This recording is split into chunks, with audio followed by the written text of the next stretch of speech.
మా అమ్మకి సొంత ఊర్లో స్థలం ఉందండి, అక్కడ ఇల్లు కట్టమంటా ఉంది. నాకైతే ఇష్టం లేదండి. ఇల్లు ఎప్పుడైనా కట్టుకోవచ్చు, ఎవరు డబ్బులు ఎందుకు ఊరికే వేస్ట్ చేస్తావా? అక్కడ ఎక్కడైనా పిల్లలకు మంచి ప్లేస్ కొనిపెట్టు, భవిష్యత్తులో పనికొస్తుంది.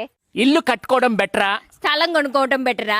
మీ ఒపీనియన్ అంటే ఒక్కసారి కమెంట్ చేయండి. అరే మాధవి బాధ తట్టుకోలేక విజయవాడకి అతి దగ్గరలోనే గజం భూమి 4,000 అంటే సరే చూసేదానికి వెళ్ళాము. 3 సెంట్లు లేదా 140 గజాలు వచ్చేసి 5 లక్షల రూపాయలు చెప్తున్నారు. మామూలుగా ఫ్లాట్ అంటే ఉత్త ఖాళీ జాగా ఉంటది కదా, ఇక్కడ చూడండి ఎంత చెట్లు పచ్చగా ఉన్నాయో. ఇక్కడ ఫ్లాట్ తీసుకున్న ప్రతి కస్టమర్ కూడా 1 సంవత్సరం పెరిగిన మహాగని, తైవాన్ చెట్లు, కొబ్బరి చెట్టు మొక్కల్ని ఇస్తారండి. ఫ్లాట్స్ వచ్చేసి ఎక్కడున్నాయంటే విజయవాడ నుంచి 40 కిలోమీటర్ల దూరంలో మైలవరం నియోజకవర్గం ఉంది కదా, అక్కడ అందరూ ముద్దుగా పిలుచుకునే చిన్న అమెరికా అనే వెల్వడం అనే గ్రామానికి చాలా దగ్గరగానే ఉంటుందండి. ఇది చూడండి ఇళ్ల మధ్యలోనే ఉన్నాయండి ఈ ప్లాట్స్. 60 అడుగుల రోడ్ ఫేసింగ్ తో వెంచర్ చుట్టూరు డైమండ్ ఫెన్సింగ్, ఎంట్రన్స్ గేట్, విద్యుత్ సౌకర్యము,